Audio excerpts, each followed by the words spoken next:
Në fakt, kur flasim për qëndrueshmëri, është një diçka që duhet të arrijmë, është vizion dhe asnjëherë nuk mund të themi kemi arritur qëndrueshmërinë. Përherë punojmë drejt krijimit të një mjedisi sa më të qëndrueshëm.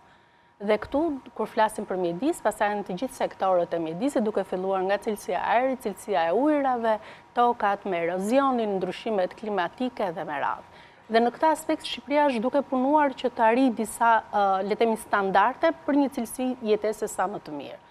Dhe kuptohet, standardet janë goxha lartë dhe ne jemi shumë mbrapa në arritjen e këtyre standardeve. Po të flasim për shembull për cilësinë e ajrit, normalisht ne ende nuk dimë se cila është cilësia e ajrit që titim në Shqipëri.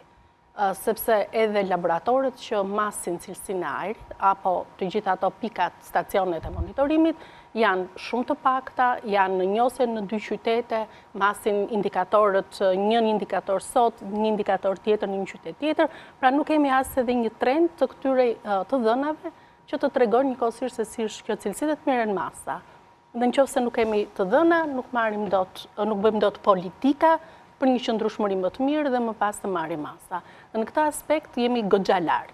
U mora cilësinë e ajrit, po njëjta gjë mund të jetë edhe nëse flasim për vlerësimet e ndikimit në mjedis apo për gjithë këto investime strategjike që bëhen në Shqipëri dhe që në një farë mënyre mjedisin e lënë si një ndër standardet e fundit që duhet të përmbushet.